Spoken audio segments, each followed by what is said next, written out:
Hello നമസ്കാരം, ഞാൻ mini. എല്ലാവർക്കും മിനീസ് ലൈഫ് സ്റ്റൈലിലേക്ക് സ്വാഗതം.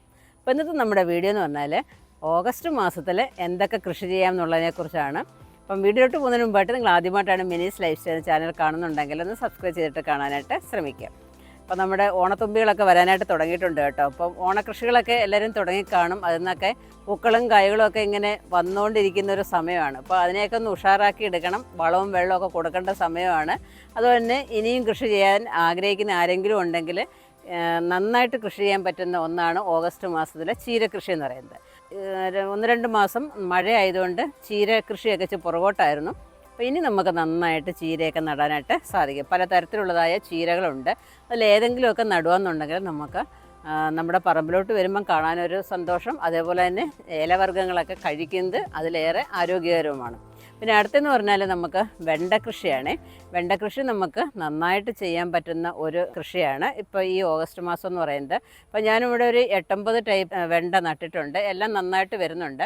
അപ്പം കുറച്ച് സ്ഥലം എടുത്തിട്ട് അതിനകത്ത് നമുക്ക് വേണ്ടതായ പച്ചക്കറികൾ മാത്രം, ഇപ്പം ഞാൻ പച്ചക്കറികൾ മാത്രം നടാനായിട്ട് ശ്രമിക്കുക. അതുപോലെ തന്നെ ഞാൻ ഈ പറയുന്നത് ജൈവ രീതിയിൽ കൃഷി ചെയ്യുന്നവർക്കും അതേപോലെ തന്നെ ഒരു ചെറിയ അടുക്കളത്തോട്ടം ഉണ്ടാക്കുന്നവർക്കും വേണ്ടിയിട്ടുള്ളതായ വീഡിയോ ആണ് ഞാൻ എപ്പോഴും നിങ്ങൾക്ക് ഷെയർ ചെയ്യുന്നത്. അപ്പം വലുതായിട്ട് കൃഷി ചെയ്യുന്നവർക്ക് ഇപ്പോൾ ജൈവവളം കൊണ്ട് മാത്രം നിൽക്കാനായിട്ട് സാധിക്കത്തില്ല. അവർക്ക് എന്ത് വേണം, രാസവളം കൂടെ ഉണ്ടെങ്കിൽ മാത്രമേ അവരുടെ കൃഷിയൊക്കെ നന്നായിട്ടും വരൂ. അതേപോലെ തന്നെ അവർക്ക് നന്നായിട്ട് വന്നെങ്കിൽ മാത്രമേ അവർക്ക് മുടക്കുന്ന കാശ് അവർക്ക് തിരിച്ച് കിട്ടുകയുള്ളൂ. അപ്പോൾ നമ്മുടെ കിച്ചണിലേക്ക് ആവശ്യമായ കുറച്ച് പച്ചക്കറികൾ ഉണ്ടാക്കുമ്പോൾ അത് ജൈവ രീതിയിൽ തന്നെ ചെയ്യുന്നതായിരിക്കും ഏറ്റവും നല്ലത്. അപ്പോൾ കുറേ ടൈപ്പിലുള്ളതായ വെണ്ടകളൊക്കെ ഉണ്ട് കേട്ടോ. അപ്പോൾ ഞാൻ തന്നെ ഇവിടെ ഒരു 9 ടൈപ്പ് നട്ടേക്കുന്നത് ഏതൊക്കെയാണെന്ന് വെച്ചാൽ കൊമ്പൻ വെണ്ടയുടെ റെഡ് ഉണ്ട്, അതേപോലെ ആനക്കൊമ്പൻ വെണ്ടയുണ്ട്, അതിന് ഊരുവെണ്ടയുണ്ട്. അതൊക്കെ നന്നായിട്ട് കിളിക്കുന്ന വെണ്ടകളാണ്. പിന്നെ അതുപോലെ അഞ്ചിത വെണ്ട, അർക്കാനാമിക, സാമ്രാട്ട് വെണ്ട, റൂബി വെണ്ട, അങ്ങനെ വേണ്ട കുറേ വെണ്ടകൾ നമ്മുടെ വെബ്സൈറ്റിൽ അവൈലബിളാണ്.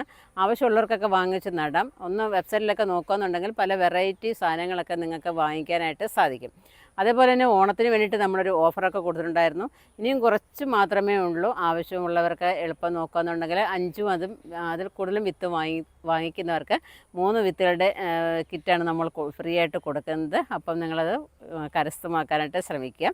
അതുപോലെ തന്നെ അടുത്ത കൃഷി എന്ന് പറഞ്ഞാൽ വഴുതന കൃഷിയാണ്. അപ്പോൾ ഈ വഴുതന, വെണ്ട, പയർ, ചീര ഇതൊക്കെ നമുക്ക് അത്യാവശ്യം എപ്പോഴും നടാവുന്ന കാര്യങ്ങളാണ്. അപ്പം വഴുതനയൊക്കെ എന്നുണ്ടല്ലോ ഒരു 5-6 മൂട് നടുകയെന്നുണ്ടെങ്കിൽ നമുക്ക് ഒരു 1-2 വർഷത്തേക്ക് അതിൽ നിന്ന് നമുക്ക് വിളവെടുക്കാനായിട്ട് സാധിക്കും. അപ്പോൾ ഈ വഴുതന നമ്മളൊന്ന് പ്രൂൺ ചെയ്തൊക്കെ കൊടുത്തിട്ട് നന്നായിട്ട് വളമൊക്കെ കൊടുക്കുകയെന്നുണ്ടെങ്കിൽ, അതായത് നമ്മുടെ ജൈവ സ്ലറി, അതുപോലെ എന്തെങ്കിലുമൊക്കെ സ്ലറികൾ, കുറേ സ്ലറികളുടെയൊക്കെ ഒരു വീഡിയോ ഞാൻ കഴിഞ്ഞ ദിവസം ഇട്ടിട്ടുണ്ടായിരുന്നല്ലോ. കാണാത്തവരൊക്കെ ഒന്ന് കണ്ടു നോക്കിയിട്ട് നമ്മുടെ വീട്ടിൽ നമ്മൾ വേസ്റ്റാക്കി കളയുന്ന എല്ലാ സാധനങ്ങളും അതൊക്കെ വളങ്ങളാണ്. അത് വെറുതെ കളയാതെ നമ്മളത് കൃഷിക്ക് ഉപയോഗിക്കാനായിട്ട് പ്രയോജനപ്പെടുത്തുക.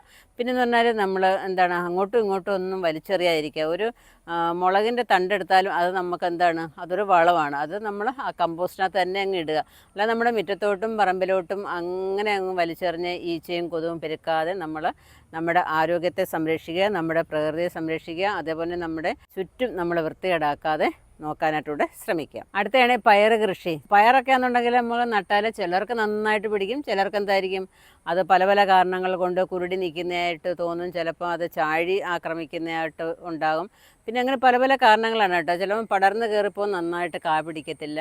അപ്പോൾ നമ്മൾ മണ്ണ് നന്നായിട്ട് ട്രീറ്റ് ചെയ്യുക. എന്നതിന് ശേഷം നമ്മൾ പയർ വർഗ്ഗങ്ങളെ ഏത് പച്ചക്കറിയാണെന്നുണ്ടെങ്കിലും നടാനായിട്ട് ശ്രമിക്കുക. അപ്പം പയർ നടുമ്പോഴും നമ്മൾ ഒരു 2 ഇല പരുവം, 3 ഇല പരുവം, 4 ഇല പരുവം ഒക്കെ ആകുമ്പോഴത്തേക്ക് മണ്ണ് ചെറുതായിട്ടൊക്കെ നമ്മളൊന്ന് ഇളക്കിയിട്ട് കൊടുക്കണം. എങ്കിലേ നല്ല വായുസഞ്ചാരമൊക്കെ ഉണ്ടായിട്ട് അതിന് പെട്ടെന്ന് വളർന്നു വരാനായിട്ടുള്ള ഒരു ടെൻഡൻസി കിട്ടുകയുള്ളൂ.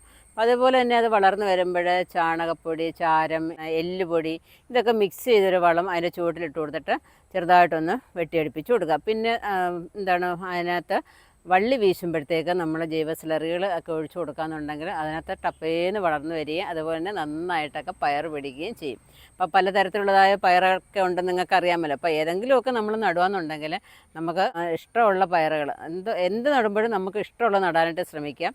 അപ്പം ഇഷ്ടമുള്ളത് നടുമ്പോൾ നന്നായിട്ട് നമ്മൾ ശ്രദ്ധിച്ച് ക്ഷമയോടെ അവരെ വളർത്തിക്കൊണ്ട് വരാനായിട്ടും കൂടെ ശ്രമിക്കുക. സെപ്റ്റംബർ മാസത്തിലൊക്കെ നമുക്ക് അമരവർഗ്ഗത്തിൽപ്പെട്ട എന്തും നമുക്ക് നടാം. പന്തലമര, അതുപോലെ തന്നെ കുറ്റി അമര, കുറ്റി ബീൻസ്, പന്തൽ ബീൻസ് ഇങ്ങനെയുള്ളതായ ഐറ്റങ്ങളൊക്കെ, അതുപോലെ പിന്നെ നമ്മുടെ നിത്യവഴുതന, പിന്നെ വാളരിപ്പയറുകൾ ഇങ്ങനെയുള്ളതായ ഐറ്റങ്ങളൊക്കെ നമുക്ക് നടാനായിട്ട് സാധിക്കും. ചതുരപ്പയർ ഇതൊക്കെ നന്നായിട്ട് ഇനി അങ്ങോട്ട് നമുക്ക് പൂക്കൾ ഉണ്ടാവുകയും അതിൽ നിന്ന് കായ്കളൊക്കെ കിട്ടുന്ന ഒരു സമയമാണ്. കുറേ പേര് പറയുന്നുണ്ട് വാളരിയൊക്കെ ഇങ്ങനെ വളർന്ന് അരച്ച് നിൽക്കുന്നുണ്ട്, അതിനകത്ത് കായൊന്നും പിടിക്കുന്നില്ല എന്നുള്ളത്. അപ്പം ഈ സമയത്ത് അത് വെട്ടിക്കളയാതെ അതിനെ ഒന്നും കൂടെ പരിപോഷിപ്പിച്ചെടുക്കാമെന്നുണ്ടെങ്കിൽ, ഇത് കഞ്ഞിവെള്ളത്തിനകത്ത് ചാരമൊക്കെ കലക്കി പൊട്ടാഷും ഒക്കെ അങ്ങോട്ട് കലക്കി അങ്ങോട്ട് ഒഴിച്ചു കൊടുക്കാമെന്നുണ്ടെങ്കിൽ നന്നായിട്ട് അതിനകത്ത് കായൊക്കെ ഉണ്ടായിക്കോളും. ഈ സമയത്ത് പാവൽ, പടവലം, ചുരയ്ക്ക ഇതൊക്കെ നമുക്ക് കൃഷി ചെയ്യാം. എന്ന് വെച്ചാൽ നമുക്ക് ഏകദേശം പറയുകയെന്നുണ്ടെങ്കിൽ ഒരുമാതിരിപ്പെട്ട എല്ലാ പച്ചക്കറികളും നമുക്ക് കൃഷി ചെയ്യാൻ പറ്റുന്ന ഒരു സമയമാണ് ഈ ഓഗസ്റ്റ് മാസം എന്ന് പറയുന്നത്. പിന്നെ നമ്മുടെ ശ്രദ്ധ എപ്പോഴും ഉണ്ടായിരിക്കുക. പിന്നെ അടുത്തതെന്ന് പറഞ്ഞാൽ പച്ചമുളകാണ്. പച്ചമുളക് നമുക്ക് നന്നായിട്ട് കൃഷി ചെയ്യാനായിട്ട് സാധിക്കും. അപ്പോൾ ഞാനിവിടെ കുറച്ച് ഇങ്ങനെയുള്ള ഐറ്റങ്ങളൊക്കെ നട്ടിട്ടുണ്ട്. കുറേയൊന്നുമില്ല, എൻ്റെ വീട്ടിലേക്ക് ആവശ്യമുള്ളത് മാത്രം അത് ഞാൻ കാണിക്കാം. അപ്പം പച്ചമുളകും എല്ലാവരും നട്ടുപിടിപ്പിക്കാനായിട്ട് ശ്രമിക്കുക. അധികം വെയിൽ കിട്ടാത്ത സ്ഥലത്താണെങ്കിൽ പോലും നമുക്ക് പച്ചമുളക് നന്നായിട്ട് പിടിപ്പിച്ചെടുക്കാനായിട്ട് സാധിക്കും. ഒരുപാട് ഡയറക്റ്റ് വെയിൽ കിട്ടുന്നിടത്ത് നമ്മൾ പച്ചമുളക് നട്ടാൽ പെട്ടെന്ന് കുരുടി പോകാനായിട്ടും സാധ്യതയുണ്ട്. പിന്നെ ഓണത്തിനുമൊക്കെ കളയ്ക്കത്തക്ക രീതിയിൽ നമ്മൾ ഇഞ്ചിയൊക്കെ നട്ടിട്ടുണ്ടായിരുന്നു. അപ്പോൾ അതിനകത്ത് വളം കൊടുക്കുന്ന രീതിയൊക്കെ ഇട്ടിട്ടുണ്ടായിരുന്നു. കഴിഞ്ഞ വർഷമൊക്കെ കുറേ പേർക്ക് ഇഞ്ചി മഞ്ഞളിപ്പും അതേപോലെ ചുവട് ചീയലും ഒക്കെ ഉണ്ടായിരുന്നല്ലോ. അപ്പോൾ അതൊക്കെ മാറ്റാനായിട്ട് നമ്മളൊരു വീഡിയോ ഒക്കെ ഇട്ടിട്ടുണ്ടായിരുന്നു. അപ്പോൾ ഇടയ്ക്കിടയ്ക്ക് നമ്മൾ സുഡോമോണസ് കലക്കി ഒഴിച്ചു കൊടുക്കുക, ബിവേറിയ കൊടുക്കുക, ഇങ്ങനെ നമ്മുടെ വേപ്പും പിണ്ണാക്ക് വെള്ളത്തിൽ കുതിർത്തിട്ട് അത് ഡൈല്യൂട്ട് ചെയ്ത് അങ്ങനെ ഒഴിച്ചു കൊടുക്കുക. അങ്ങനെ മാറി മാറി ഓരോന്ന് ചെയ്ത് കൊടുക്കുമ്പോൾ ഒരേ രീതി തന്നെ പോകാതെ മാറി മാറി ഇങ്ങനെ ഓരോന്ന് ചെയ്യുമ്പോഴത്തേക്ക് അവരുടെ പ്രയാസങ്ങളൊക്കെ മാറിയിട്ട് നന്നായിട്ട് നമുക്ക് ഇഞ്ചിയൊക്കെ വിളവെടുക്കാനായിട്ട് സാധിക്കും. നമുക്ക് വേണ്ടുന്ന സാധനങ്ങൾ നമ്മൾ തന്നെ ഉണ്ടാക്കിയെടുക്കാനായിട്ട് ശ്രമിക്കുക. അപ്പം ചെണ്ടുമല്ലിയൊക്കെ ആരൊക്കെ നട്ടിട്ടുണ്ട് എല്ലാവരും ഒന്ന് കമൻറ്റിൽ ഇടുക. പൂക്കളൊക്കെ ആയവരും അതുപോലെ മൊട്ട് വരുന്നവരും ഒക്കെ ഒന്ന് കമൻറ്റിൽ ഒന്ന് അഭിപ്രായങ്ങളൊക്കെ പറയണം കേട്ടോ. അപ്പം നിങ്ങൾ ചേർത്ത വളങ്ങളും കാര്യങ്ങളും ഒക്കെ. അപ്പം ഞാൻ കഴിഞ്ഞ പ്രാവശ്യമൊക്കെ നമ്മുടെ ബന്ധിയെ കാണിച്ചിട്ടുണ്ടായിരുന്നു. എനിക്കിവിടെ മുട്ടൊക്കെ വരാനായിട്ട് തുടങ്ങിയിട്ടുണ്ട്. അപ്പം അതിനകത്ത് ഇടയ്ക്കിടയ്ക്ക് നമ്മളിങ്ങനെ മണ്ണ് കയറ്റി കൊടുക്കുക, അതുപോലെ എന്തെങ്കിലും സ്ലറികൾ ഒഴിച്ചു കൊടുക്കുക. ഇങ്ങനെയൊക്കെ ചെയ്യുമ്പോൾ അതിനകത്ത് പെട്ടെന്ന് നല്ല തഴപ്പോടുകൂടി നമ്മുടെ ബന്ധി വളർന്നു വരികയും നമുക്ക് അത്തം ഒക്കെ ആകുമ്പോഴത്തേക്ക് അതിൽ നിന്ന് വിളവെടുക്കാനൊക്കെ സാധിക്കും. ഇപ്പോൾ ഇവിടെ ദാണ്ടെ വാടാമല്ലി ഇതേപോലെ ഇഷ്ടംപോലെ ഇങ്ങനെ പൂക്കളൊക്കെ ആയിട്ട് നിൽക്കുകയാണ്. പിന്നെ ഞാൻ പറഞ്ഞല്ലോ, അന്ന് ഒരു 10 സെൻറ്റോളം എടുത്തിട്ട് അതിനകത്ത് 4 ചുറ്റിനും ബന്തി നട്ടിട്ട് അതിൻ്റെ നടുക്കാണ് ഞാൻ പച്ചക്കറിയൊക്കെ അത്യാവശ്യം വേണമെന്നൊക്കെ നട്ടിരിക്കുന്നത്. ഇപ്പം കൂടുതലും ഞാൻ നട്ടേക്കുന്നത് വെണ്ടയാണ്. പലതരത്തിലുള്ളതായ വെണ്ടയൊക്കെ ഒന്ന് നട്ടു നോക്കാമെന്ന് കരുതിയിട്ട് വെണ്ട നട്ടിട്ടുണ്ട്. പിന്നെ എന്ന് പറഞ്ഞാൽ നമ്മുടെ ചോളം, നമ്മുടെ റെയിൻബോ ചോളം നട്ടിട്ടുണ്ട്. അങ്ങനെ കുറച്ച് കാര്യങ്ങളാണ് ഞാനിവിടെ നട്ടിരിക്കുന്നത്. പുല്ല് എത്ര പറിച്ചാലും നമ്മളെ തോപ്പിക്കുന്ന രീതിയിലാണ് പുല്ലിങ്ങനെ വളർന്നുകൊണ്ടേയിരിക്കും. എത്ര പറിച്ചു കളഞ്ഞാലും ഞങ്ങൾക്ക് പുല്ലാണെന്നുള്ള രീതിയിലാണ് പുല്ല് കയറി വരുന്നത്. എന്നാലും നമ്മൾ ഒട്ടും തോറ്റു കൊടുക്കത്തില്ല. ഇങ്ങനെ ഇടയ്ക്കിടയ്ക്ക് വന്ന് പുല്ലിനെ എല്ലാം ഒരു വഴിക്കാക്കിയിട്ട് ഇടയ്ക്കിടയ്ക്ക് എല്ലാത്തിനും കൊത്തിക്കളച്ചൊക്കെ കൊടുക്കാറുണ്ട്. അപ്പം കൊച്ചു പ്രായത്തിലെ ഈ വെണ്ടയിലെല്ലാം ഇങ്ങനെ പൂക്കളും കായ്കളും ഒക്കെ വരാൻ തുടങ്ങും. അത് നല്ലതാണോ നല്ലതല്ലയോ എന്നൊക്കെ ഇങ്ങനെ കുറേ പേര് പറയും, കൊച്ചു പ്രായത്തിൽ വരുന്നതിനെ നുള്ളിക്കളയണമെന്നൊക്കെ. അപ്പം ഞാനതിനെ നുള്ളിക്കളയാറില്ല. നമ്മുടെ വെണ്ടയ്ക്കൊക്കെ ഒന്ന് കണ്ടിട്ട് വരാം. അപ്പം 7-8 ടൈപ്പ് നമ്മൾ വെണ്ട നട്ടിട്ടുണ്ടെന്ന് പറഞ്ഞല്ലോ. അപ്പം അവിടെ ഇങ്ങനെ ഇടയ്ക്കിടയ്ക്ക് മണ്ണൊക്കെ കൊത്തി കൊടുക്കുന്നുണ്ട്. നമ്മുടെ വെണ്ടയൊക്കെ ഇങ്ങനെ നല്ല തഴപ്പോടെ വളർന്നു വരുന്നുണ്ട് കേട്ടോ. അപ്പം ഇപ്പം തന്നെ ഇതിനകത്ത് കുഞ്ഞു മൊട്ടുകൾ വരാൻ തുടങ്ങിയുണ്ടോ. അപ്പോൾ അതിനെ ഞാൻ നുള്ളിക്കളയാറില്ല സത്യം പറഞ്ഞാൽ. അതങ്ങനെ തന്നെ അങ്ങ് നിൽക്കും. പിന്നെ മണ്ണ് കയറ്റി കൊടുക്കുന്നതിനനുസരിച്ചും വളം കൊടുക്കുന്നതിനനുസരിച്ചും നമ്മുടെ വെണ്ടത്തൈകളൊക്കെ അങ്ങ് വളർന്നു വന്നോളൂ. ഈ വളർന്നു വരുന്നതൊക്കെ ഞാൻ കാണിച്ചു തരാമേ. ഇപ്പം ഏതൊക്കെ വെണ്ടയെന്നുള്ളത് മാറിപ്പോകാതിരിക്കാനായിട്ടേ ഞാനിവിടെ ഒരു കുഞ്ഞ് ഡബ്ബയ്ക്കകത്ത് അതിൻ്റെ പേരെഴുതി ഇങ്ങനെ വെച്ചിരിക്കുകയാണ്. കുറേ നമ്മുടെ ബ്രൂണോയും ബ്രൗണിയൊക്കെ എടുത്തുകൊണ്ട് പൊക്കളഞ്ഞു. അപ്പോൾ ഇത് ഗ്രീൻ വെണ്ടയാണ് കേട്ടോ. ഗ്രീൻ വെണ്ട നട്ടിരിക്കുന്നതാണ്. അപ്പോൾ അത് പേരൊക്കെ നമുക്ക് അറിയണമല്ലോ, അതിന് വേണ്ടിയിട്ടാണ്. അപ്പോൾ നമ്മൾ നട്ട വിത്തുകളൊക്കെ കിളിച്ചില്ലയോ, നമ്മളിപ്പം 100% നമ്മുടെ വിത്തുകൾ കിളിക്കുമെന്ന് നമ്മൾ ഉറപ്പൊന്നും പറയത്തില്ല. കാരണം ചിലത് ഒരു 90% കിളിക്കും, ചിലത് 100% കിളിക്കുന്നവരുണ്ട്, പിന്നെ 60% കിളിക്കുന്നവരുണ്ട്, 65% കിളിക്കുന്നവരുണ്ട്. ഒന്നും കിളിക്കാതെ എന്തായാലും ഇരിക്കത്തില്ല. ഒന്നെങ്കിലും നമുക്ക് കിട്ടുകയെന്നുണ്ടെങ്കിൽ അതിനെ നമ്മൾ പരിപോഷിപ്പിച്ച് നമ്മൾ എടുക്കുകയെന്നുണ്ടെങ്കിൽ അതിൽ നിന്ന് നമുക്ക് വിത്തുകളൊക്കെ എടുക്കാനായിട്ട് സാധിക്കും. ഈ നട്ടേക്കുന്ന സാമ്രാട്ട് എന്ന് പറയുന്നതായ ഒരു ഇനമാണ്. അതും ഇട്ട എല്ലാം നന്നായിട്ട് കിളിച്ച് വന്നിട്ടുണ്ട്. അപ്പം അതിനകത്ത് കുഞ്ഞു കുഞ്ഞു മുട്ടുകളൊക്കെ വരുന്നുണ്ട്. അപ്പം അതിനെ ഒന്നും ഞാൻ നുള്ളിക്കളയുന്നില്ല. നുള്ളിക്കളയാതെ തന്നെ നമ്മുടെ വെണ്ടകൾ നല്ല ആരോഗ്യത്തോടെ വളർന്നു വന്നേക്കുന്നതേ തൊട്ടപ്പുറത്തോട്ട് നിൽപ്പുണ്ട്. അപ്പോൾ അതേപോലെ തന്നെ വളരെ പൊടിയായിട്ട് വളർന്നു വന്ന നമ്മുടെ വെണ്ടയാണ്. കണ്ടോ, കുഞ്ഞു പ്രായത്തിലെ കായൊക്കെ പിടിക്കാൻ തുടങ്ങി. കണ്ടോ, കാ നിൽക്കുന്നുണ്ടോ, ഇതിനകത്തെല്ലാം പിടിച്ച് നിൽപ്പുണ്ട്. പൂക്കളം വന്നുകൊണ്ടിരിക്കുന്നു. കണ്ടോ, താഴുന്നേയും ഇങ്ങനെ മൊട്ടുകളും വെണ്ടയ്ക്കയൊക്കെ വളർന്നുകൊണ്ടേയിരിക്കുകയാണ്. ഇടയ്ക്കിടയ്ക്ക് നമ്മൾ വെറുതെ ഇരിക്കുമ്പോൾ വന്ന് അതിൻ്റെ ചുവട്ടിലെ മണ്ണൊക്കെ ഒന്ന് അടുപ്പിച്ച് കൊടുക്കുക, വെള്ളം ഒഴിച്ചു കൊടുക്കുക, എന്തെങ്കിലും സ്ലറികൾ കൊടുക്കുക, ചാണകപ്പൊടി ഇട്ട് കൊടുക്കുക. പിന്നെ ഇവിടെ പറിക്കുന്ന കപ്പയുടെ ഇലയെല്ലാം കൊണ്ടുവന്ന് ഞാൻ ഇതിൻ്റെയൊക്കെ ചുവട്ടിലൊക്കെ ഇട്ട് കൊടുക്കാറുണ്ട്. അപ്പം അധികം വെയിൽ വരുമ്പോൾ അവർക്കൊരു ഒരു തണൽ കിട്ടും. അതുതന്നെ ഇത് ഈ ഇലയെല്ലാം പൊടിഞ്ഞ് അവർക്ക് നല്ലൊരു വളമായിട്ട് മാറും. അപ്പോൾ അങ്ങനെയൊക്കെ നമ്മൾ നമ്മുടെ പറമ്പിലുള്ളതായ ശിവക്കൊന്നയുടെ ഇലയോ ഇങ്ങനെയുള്ള പെട്ടെന്ന് അഴുകി പോകുന്നതായ ഇലകളൊക്കെ നമ്മൾ കൊണ്ടുവന്ന് നമ്മുടെ ചെടികളുടെയൊക്കെ ചുവട്ടിൽ ഇട്ട് കൊടുക്കാം. ഇതാണ് ഞാൻ നട്ട് എൻ്റെ റെയിൻബോ ചോളം എന്ന് പറയുന്നത്. വളരെ നാരുമാതിരി ഇരുന്നതായിരുന്നു കേട്ടോ.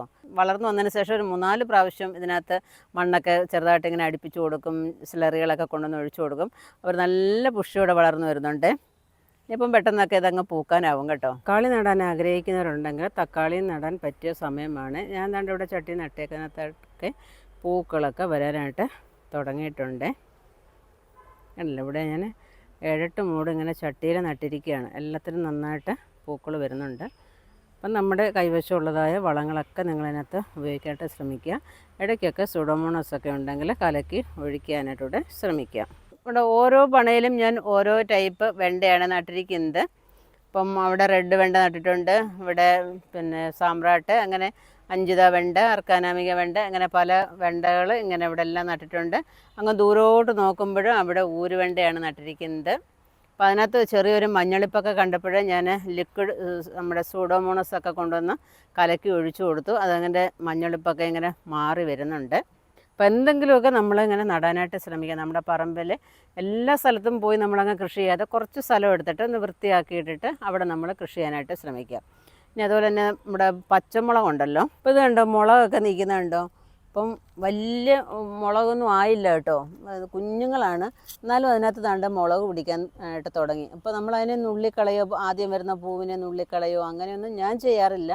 ചിലരൊക്കെ അങ്ങനെ പറയാറുണ്ടെങ്കിലും ഞാൻ അതൊന്നും ചെയ്യാറില്ല. ഇപ്പം ആദ്യം വരുന്നതിനെ നുള്ളി നമ്മൾ വിഷമിപ്പിക്കുന്ന ഇതിനാ, അവരങ്ങ് വളർന്നോട്ടെ. ഇപ്പം കണ്ടോ, ആദ്യത്തെ കുഞ്ഞ് താണ്ട് ഇങ്ങനെ വളർന്നു വന്നിരിക്കുകയാണ്.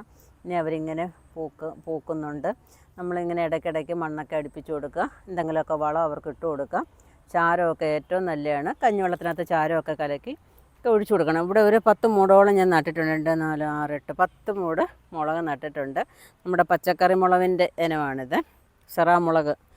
നല്ല നീളമുള്ള മുളകാണ് കേട്ടോ. അപ്പോൾ അത് നട്ടിട്ടുണ്ട്. അപ്പം ഇങ്ങനെ ഓരോന്നും നമുക്ക് വേണ്ടുന്നത് ഒരു 10 വീതം നമ്മൾ നടാനായിട്ട് ശ്രമിക്കുക. അപ്പം നമ്മുടെ ബന്ദി നട്ടതൊക്കെ നല്ല മൊട്ട് നന്നായിട്ട് വരാനായിട്ട് തുടങ്ങിയിട്ടുണ്ട്. അപ്പം 2 സൈഡിൽ നിന്നും മണ്ണൊക്കെ അങ്ങോട്ട് അടുപ്പിച്ച് കൊടുത്ത് അപ്പം നല്ല ബലത്ത് നല്ല ആരോഗ്യത്തിലാണ് നിൽക്കുന്നത് കേട്ടോ. ഒരുപാട് അങ്ങ് വായിച്ചു വരാതെ നല്ല ബുഷിയായിട്ട് നല്ല മൊട്ടുകളൊക്കെ ആയിട്ട് ഇങ്ങനെ വന്നുകൊണ്ടേ ഇരിക്കുക. അപ്പം നല്ല അടിപൊളിയായിട്ടാണ് വരുന്നത്. എത്ര മുട്ടാന്ന് നോക്കിയേ, കണ്ടോ. ഇതെല്ലാം ഇങ്ങനെ മുട്ടകളായിട്ട് നല്ല കുറ്റിയായിട്ടാണ് നിൽക്കുന്നത് ഈ പ്രാവശ്യത്തേത്. അപ്പം നിങ്ങൾ നട്ടിട്ടുണ്ടെങ്കിൽ നന്നായിട്ട് ശ്രദ്ധിക്കുക. കുറേ പേര് എന്നെ വിളിക്കാറുണ്ട്, ചേച്ചി ഇതുവരെ മൊട്ട് വന്നിട്ടില്ല, അത്തമാകുമ്പോഴത്തേക്ക് മൊട്ടൊക്കെ വരുമോ, പൂക്കൾ വരുമോ എന്നൊക്കെ സങ്കടങ്ങളൊക്കെ പറയുന്നുണ്ട്. എല്ലാവർക്കും വന്നോളും. ചിലപ്പോൾ അത്തം കഴിഞ്ഞിട്ട് ഒരു 3-4 ദിവസമോടൊക്കെ കഴിഞ്ഞിട്ടായിരിക്കും ചിലപ്പോൾ ഉണ്ടാകുന്നത്. വിഷമിക്കേണ്ട എന്നാലും ആരും. അപ്പം ഓഗസ്റ്റ് മാസത്തെ കൃഷി വീഡിയോ നിങ്ങൾക്ക് ഇഷ്ടപ്പെട്ടുവാണെന്ന് വിചാരിക്കുന്നു. അപ്പം നിങ്ങളും കൃഷിയൊക്കെ ചെയ്യാനായിട്ട് ശ്രമിക്കുക. അപ്പോൾ നിങ്ങളുടെ അടുത്ത് എവിടെയെങ്കിലുമൊക്കെ വിത്തുകൾ കിട്ടുമെന്നുണ്ടെങ്കിൽ നിങ്ങൾ, പ്രത്യേകിച്ച് കൃഷിഭവനിൽ നിന്നൊക്കെ വിത്തുകൾ കിട്ടുമെന്നുണ്ടെങ്കിൽ നിങ്ങൾ വാങ്ങിച്ച് നടാനായിട്ട് ശ്രമിക്കുക. ഓണകാലമൊക്കെ ആയതുകൊണ്ട് വിത്തുകളും തൈകളും ഒക്കെ വരാറുണ്ട്. അപ്പം കൃഷിഭവനുമായിട്ടൊക്കെ ബന്ധപ്പെട്ട് നിൽക്കുകയെന്നുണ്ടെങ്കിൽ ഇങ്ങനെയുള്ള കാര്യങ്ങൾക്കൊക്കെ നിങ്ങൾക്ക് പിന്നെ അറിയാനും അതേപോലെ തന്നെ വാങ്ങിച്ച് കൃഷി ചെയ്യാനും ഒക്കെ സാധിക്കും. അപ്പോൾ അവിടെ നിന്ന് കിട്ടുന്നില്ല എന്നുണ്ടെങ്കിൽ നമ്മുടെ വെബ്സൈറ്റായ minisLifestyle.com നിന്ന് വിസിറ്റ് ചെയ്യാന്നുണ്ടെങ്കിൽ നിങ്ങൾക്ക് ആവശ്യമുള്ളതായ വിത്തുകൾ, ഗ്രോ ബാഗുകളൊക്കെ വാങ്ങിക്കാം. കൂടാതെ തന്നെ നിങ്ങൾക്ക് അവിടെ നിന്ന് വെബ്സൈറ്റിൽ നിന്ന് വാങ്ങിക്കാൻ അറിയത്തില്ല എന്നുണ്ടെങ്കിൽ നമ്മുടെ വാട്സപ്പ് നമ്പർ താഴെ കൊടുത്തേക്കാം, അങ്ങനെ നിങ്ങൾക്ക് വാങ്ങിക്കാവുന്നതാണ്. അപ്പം ഈ ഓഗസ്റ്റ് മാസത്തിലെ കൃഷി നിങ്ങൾക്ക് ഇഷ്ടപ്പെട്ടുന്നുണ്ടെങ്കിൽ ലൈക്ക് ചെയ്യുക, ഷെയർ ചെയ്യുക. സബ്സ്ക്രൈബ് ചെയ്യാതെ കാണുന്നവരാണെന്നുണ്ടെങ്കിൽ ഒന്ന് സബ്സ്ക്രൈബ് ചെയ്തിട്ട് കാണാനായിട്ട് ശ്രമിക്കുക. കുറേ പേര് പിന്നെ വീഡിയോസിൻ്റെ നോട്ടിഫിക്കേഷൻ ഒന്നും വരുന്നില്ല എന്ന് പറയുന്നുണ്ട്. ഓൾ എന്ന ഓപ്ഷനും കൂടെ ഒന്ന് ക്ലിക്ക് ചെയ്യുമെങ്കിൽ ഞാനിരുന്ന വീഡിയോസിൻ്റെയൊക്കെ നോട്ടിഫിക്കേഷൻ യഥാസമയം നിങ്ങൾക്ക് വരുന്നതായിരിക്കും. അപ്പോൾ അടുത്ത വീഡിയോ കാണുന്നവരെ ഞാൻ മിനി, നന്ദി, നമസ്കാരം.